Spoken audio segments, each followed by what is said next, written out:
Good morning, classmates. Good morning, Doc Ness. Before anything else, I would like to apologize for my pre recorded report.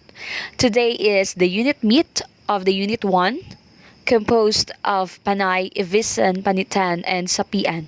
And I am one of the coaches in the athletics event. That is why I cannot attend the class today. Now, I will discuss to you my topic, which is the first language acquisition. What is first language acquisition? First language acquisition refers to how a child develops its ability to speak and use the language of its environment, its native language or languages. So, language is a part of the environment that a child is born into, and it is even part of the environment before birth. Therefore, first language acquisition begins at or before birth. This means we have to begin by talking about the babies.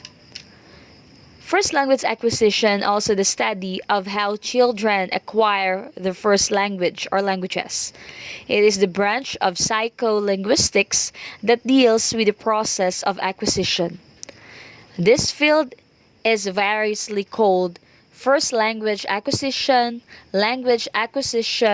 or language development. Researchers have taken two main approaches in studies of children's language. On the one hand, research that stems from Chomsky's proposal that language, in particular syntax, is innate, so children's knowledge simply has to be triggered through exposure to the ambient language. On the other is a research that assumes that general learning mechanisms apply to language as well as other aspects of development. Another definition of first language acquisition referred to as the mother tongue or home language. It is the first language spoken at home in a child's early years and before they begin school. The first language is not learned through school or as an adult, but from childhood exposure and communication in or at home. In children, research shows that students who have a solid foundation in their mother tongue develop better literacy skills in other languages that they subsequently learn. So, to help the child to have a strong language skills throughout their life, it is important to grow them with understanding on their mother tongue while they are young. And not only with that, it will help them reach proficiency in more languages and communicate well with people, but it will connect them to their culture. And also, language or first language acquisition is the process by which humans acquire the capacity to perceive and comprehend language, as well as to produce and use words and sentences to communicate. First language acquisition has its own stages, and here are they. The stages of first language acquisition. So we have the pre-linguistic stage, babbling stage, first words, two words stage, telegraphic stage, and beyond telegraphic stage. So let's talk them or discuss them one by one. Pre-linguistic stage ranges from birth to approximately 6 months. So we can consider it the newborn baby up to 6 months as in the pre-linguistic stage. Noises in this stage include crying, whimpering, and cooing. So these sounds are not considered language because they are involuntary responses to stimuli. Linguists consider human language creative as free from internal or external stimuli. Since these noises do not fit within the definition of language, this stage occurs before language is produced by the child. Now, it is therefore the pre-linguistic stage. During the pre-linguistic stage, a baby's vocal tracts are more like an animal's than an adult human's. The larynx is high, there is no pharynx, and the epiglottis and velum can be in contact with each other. Additionally, the velum cannot firmly close off nasal cavity, so all sounds during the prelinguistic stage are nasalized. The tongue fills the entire mouth and is controlled by external muscles. Extrinsic muscle control of the tongue only allows the tongue to be shoved in and out, up and down as a whole. And some muscular contractions of the tongue itself are possible, but tongue body constrictions are the only ones that can be produced. So this accounts for nature of the early cooing. One development in the ability to produce sounds seemed to occur in this stage. At about 2 months, infants seem to be able to coo voluntarily, whereas previously they were only able to make sounds involuntarily. So even though infants cannot produce linguistic sounds, they can perceive them. And this stage might more appropriately be called the pre-production stage. At about infants alter their sucking patterns when presented with a phonetic distinctions in sounds. The alteration in sucking shows an awareness of the change in sound, but infants do not seem to attach meaning to the changes in sounds. They only register that they notice them, and this awareness is exhibited as early as 1 month old. So infants can differentiate between sounds that are allophones in a language that adult speakers of that language have learned to ignore, such as p, p and f. Now, let's talk about the second stages of the first language acquisition, and that is the babbling stage. The babbling stage begins at approximately 6 months of age and continues until a child is about 1 year old. The child is also more able to raise and lower the jaw. A lower jaw also lowers the tongue, creating the possibility of more vowels. Raising the jaw allows for more lip and tongue tip constrictions. In this stage, a language that adult speakers of that language have learned to ignore, such as p and f. In babbling stage, there are 2 types.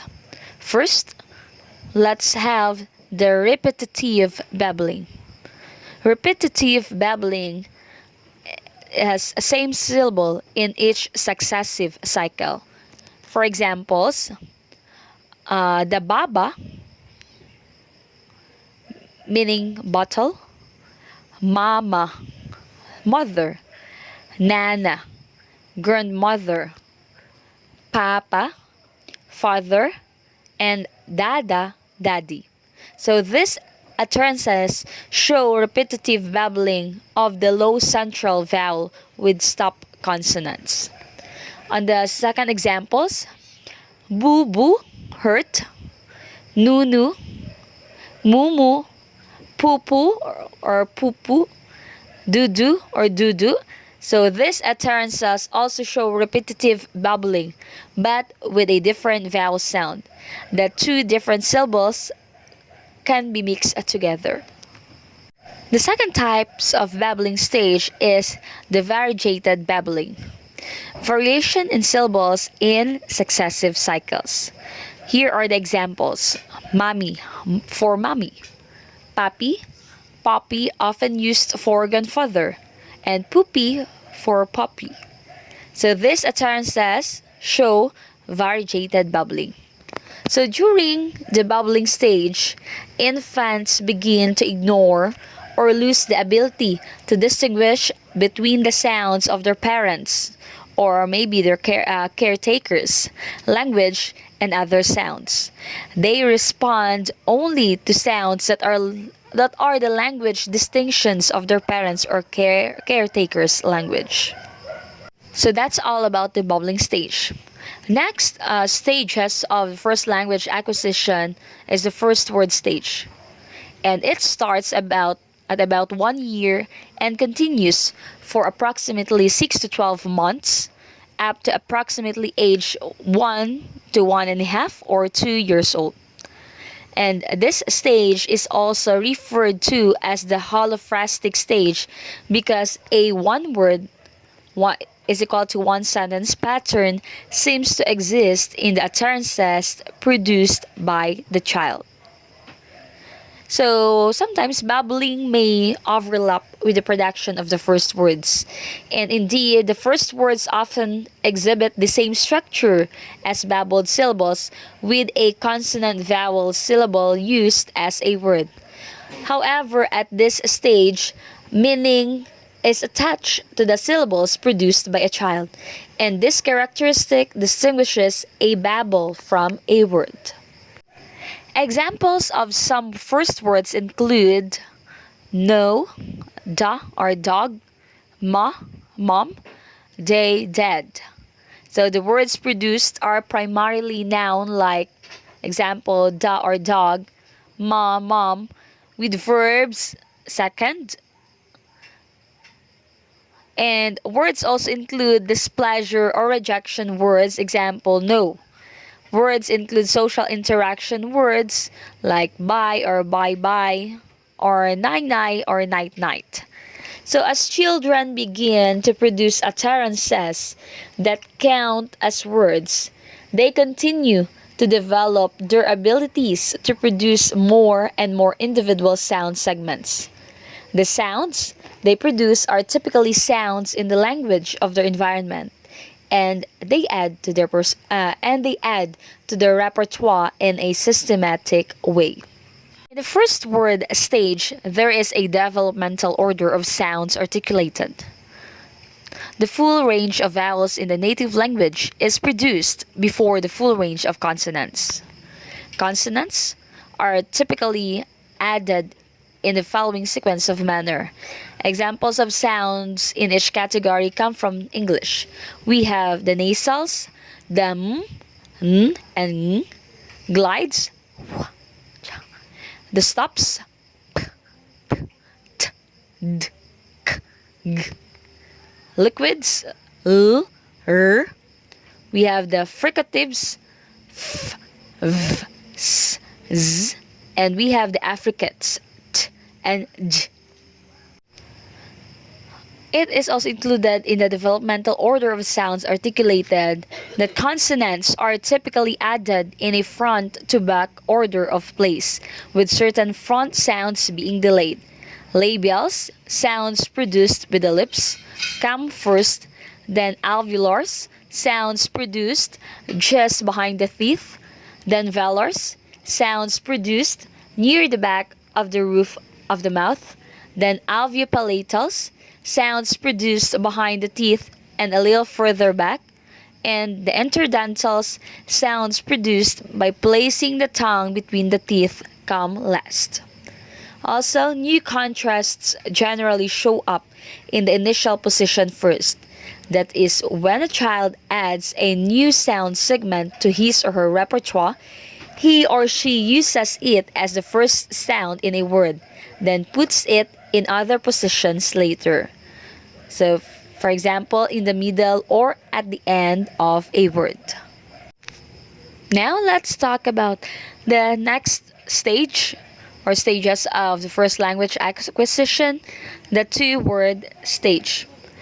The two-word stage normally begins at around 18 to 24 months, 1.5 or 2 years, and continues for several months, perhaps shifting into the next stage at about 2.5 years old. During this stage, children continue to increase the repertoire of sounds and vocabulary they can produce according to the order of development that was begun in earlier stages. Some notable benchmarks and features in the production of language in this stage include: the 11 consonant sounds are typically included, the specific sounds depending on the native language being acquired. Second, a vocabulary of 50 or more words marks the beginning of the stage, with more words being added. 3. Clear syntactic and semantic relations begin to appear, but not syntactic or morphological markers. And number 4, there are no inflectional affixes and pronouns are rare. In the two-word stage, an utterance can carry more than one meaning because of the absence of syntactic and morphological markings. The word order of the two words matches the word order an adult might use. But for the child, the same two words in the same order could have more than one meaning. The full meaning must be derived from the context in which the words are uttered. For example, mommy sack can mean mommy is putting my sack on my foot, or it can be there is mommy's sock. Words are associated with meaning in several ways, and each way displays a limited vocabulary or perspective. So we have first the whole object. A word refers to the whole object, not to any of its parts or to any of its attributes. So does this mean that a child doesn't break down objects into individual parts at this stage of cognitive development? Very possibly. Example: sheep will not mean white or woolly or leg.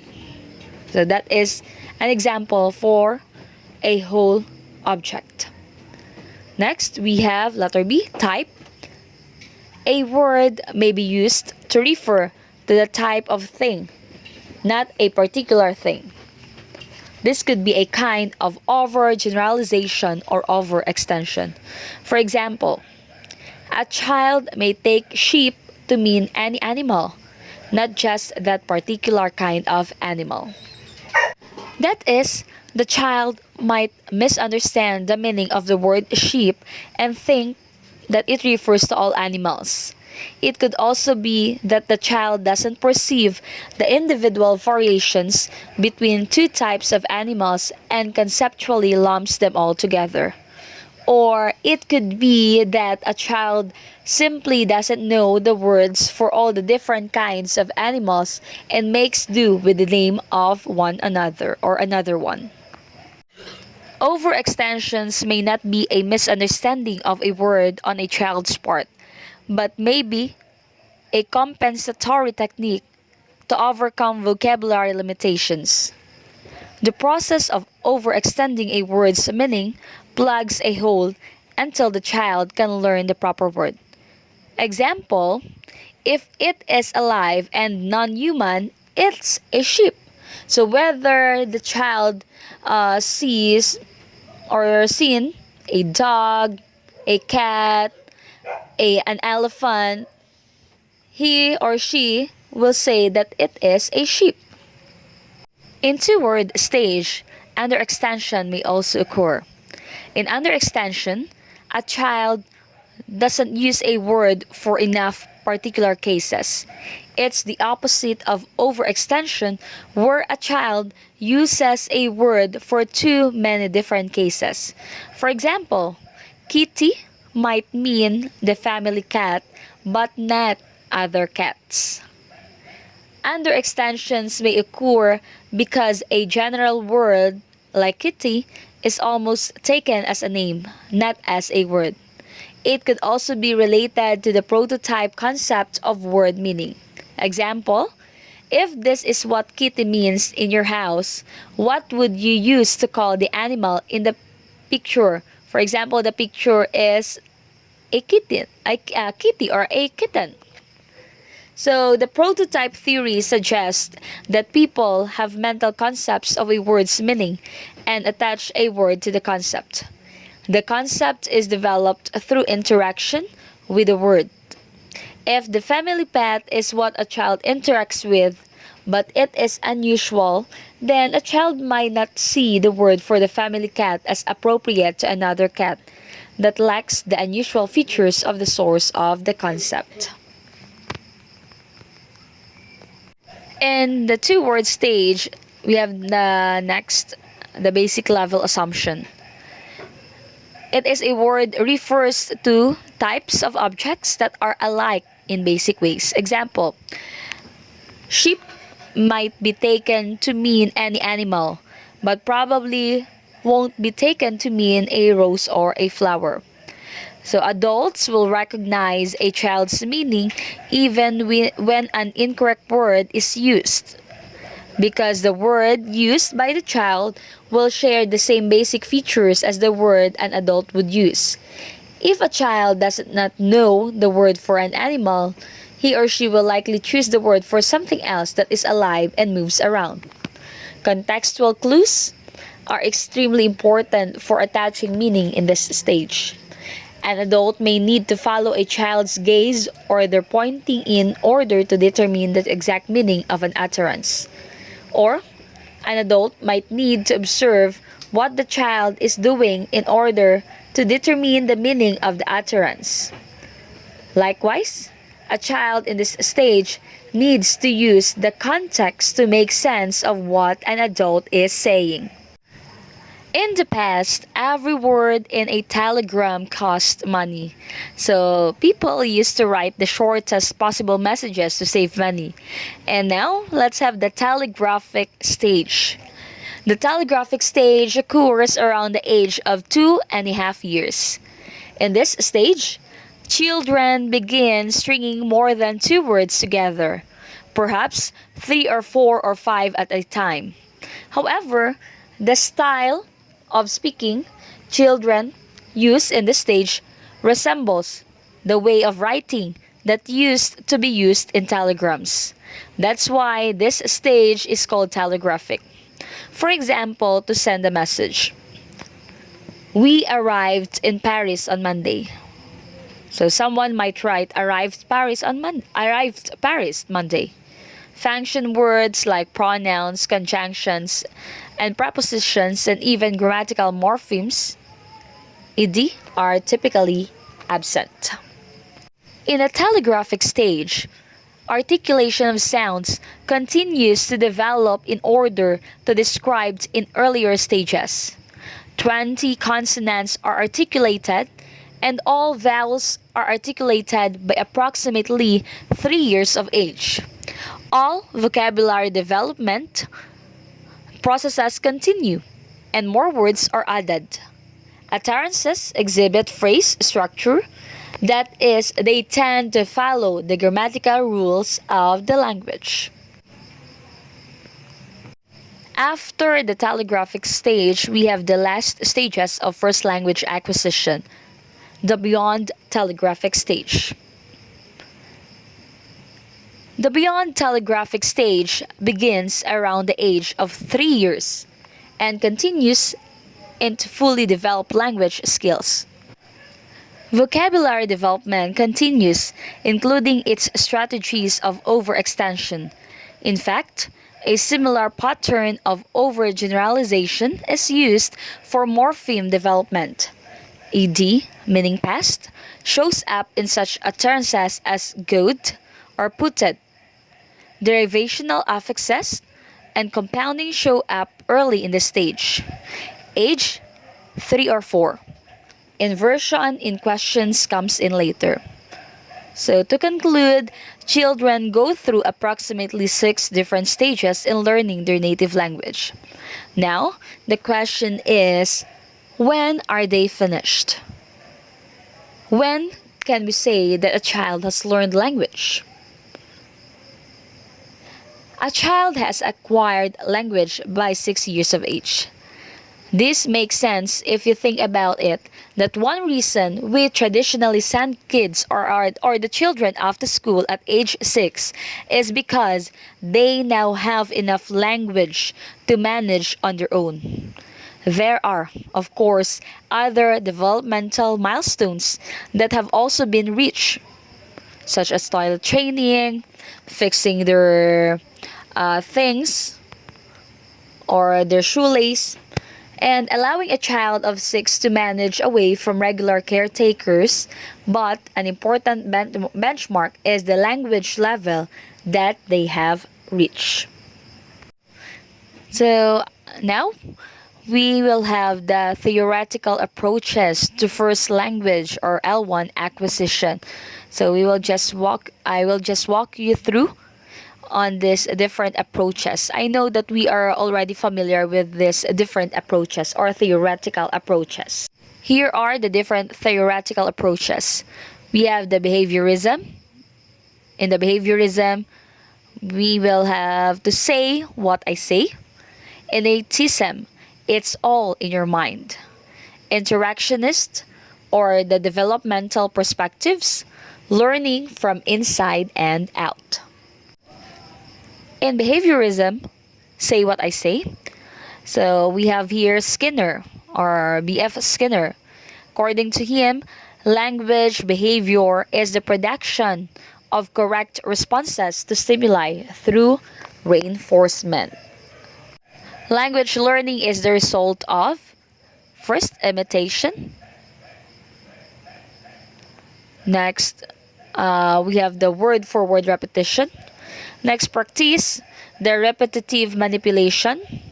Next, we have the feedback, so it can be a positive reinforcement. And we have the habit formation. In children's, imitations are not random. Their imitation is selective and based on what they are currently learning.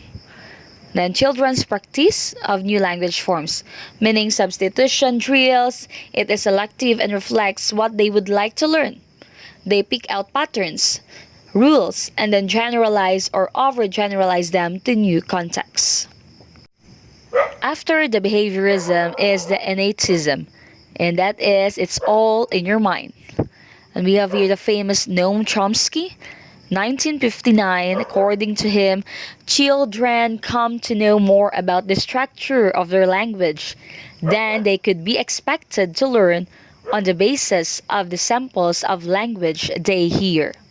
Another is the language children are exposed to includes false starts, incomplete sentences, and slips of the tongue, and yet they learn to distinguish between grammatical and ungrammatical sentences.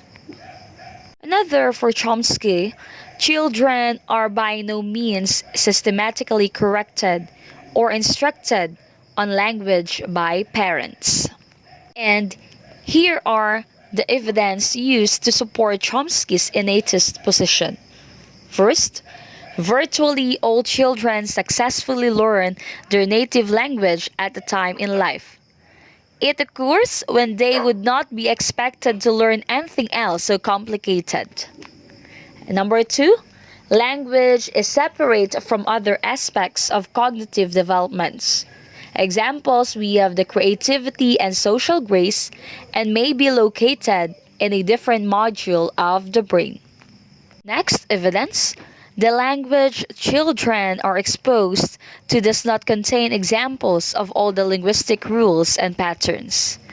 And animals cannot learn to manipulate a symbol system as complicated as the natural language of a 3 to 4-year-old child. Another evidence is children acquire grammatical rules without getting explicit instruction. On the next slide, you can see the biological basis for the innatist position. We have the critical period hypothesis, or the CPH, by Lennerberg.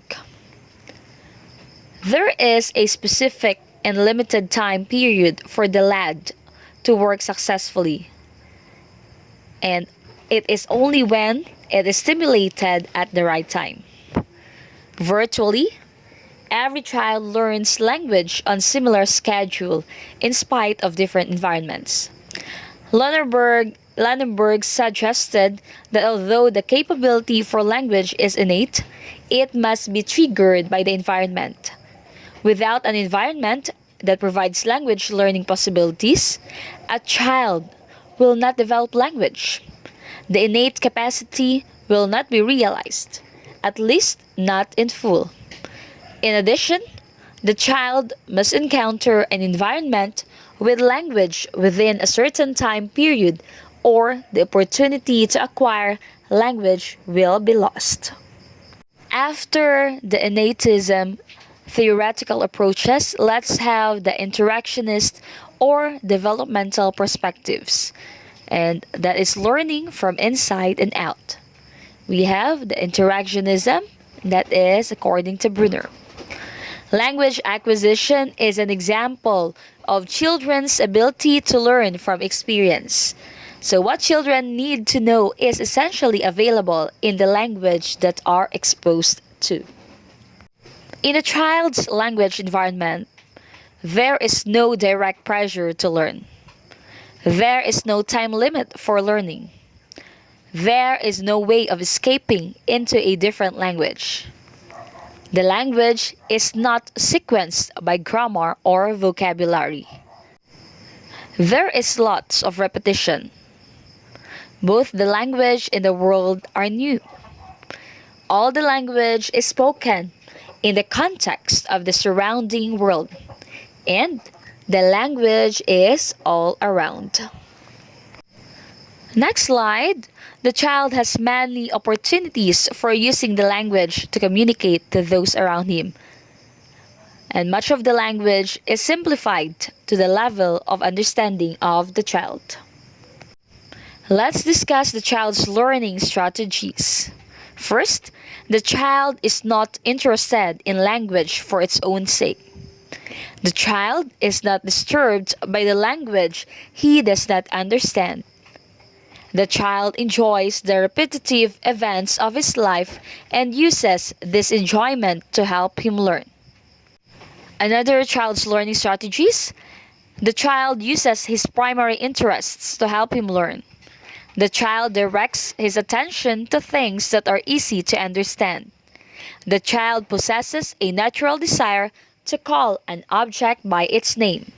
Next, the child adds words to his speaking vocabulary easily if he already knows how to pronounce them. The child immediately uses the language, and his success in communication builds confidence. Another child's learning strategies: the child uses his natural desire to participate in the life around him to help him learn new language. And lastly, the child brings tremendous ingenuity to the task of learning. And here are my references for my report. Thank you so much everyone for listening, and may God bless us all. Now I will give to you our next reporter for our topic.